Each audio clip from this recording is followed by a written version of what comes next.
అడిగినవి దక్కకపోయినా, ఉన్నవన్నీ పోయినా, ఆఖరికి ప్రాణమానములే దేవుని కొరకు బలిపీఠం మీద పెట్టాల్సి వచ్చిన చలించని విశ్వాస్యతను కనపరుస్తాడు చూడు, అది విశ్వాసం.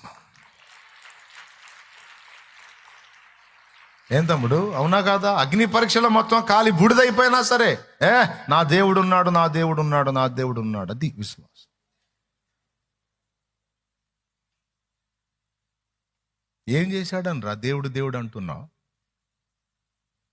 ఏదన్నా ఇస్తే అన్ని అనుకున్నాయని జరిగితే దేవుడు అంటే బాగుంటుందిరా. వేసిన పొలం అంతా పోయింది, సిగ్గుందంటరా నీకు, ఇంకా దేవుడు అంటున్నావు? ఏం ముఖం పెట్టుకుని అంటున్నాడు రా దేవుడు? ఏడున్నాడు రా వాడు దేవుడు?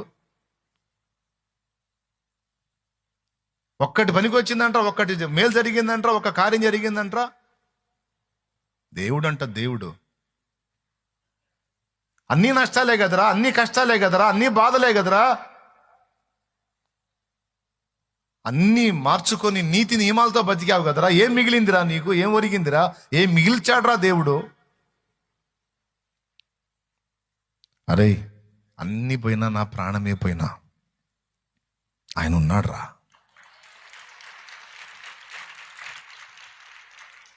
ఆయన ఉన్నాడ్రా, ఆయన ఉన్నాడ్రా, ఆయన ఉన్నాడ్రా. ఆయన యందు నేను విశ్వసించటం మానను, నా దేవునికే స్తోత్రం అన్నది గొప్ప విశ్వాసం. అది నిజమైన విశ్వాసం. అడిగినవన్నీ ప్రార్థనలో పొందుకోవటం విశ్వాసమే కావచ్చు. ప్రార్థనకు జవాబు రాకపోయినా, అనుకున్నవి జరగకపోయినా, అనుకోనివి జరిగినా, చేదైన అనుభవాల్లో ఉండి కూడా దేవా నీకు స్తోత్రం అంటుంది చూడు, అది ఒరిజినల్ ఫెయిత్.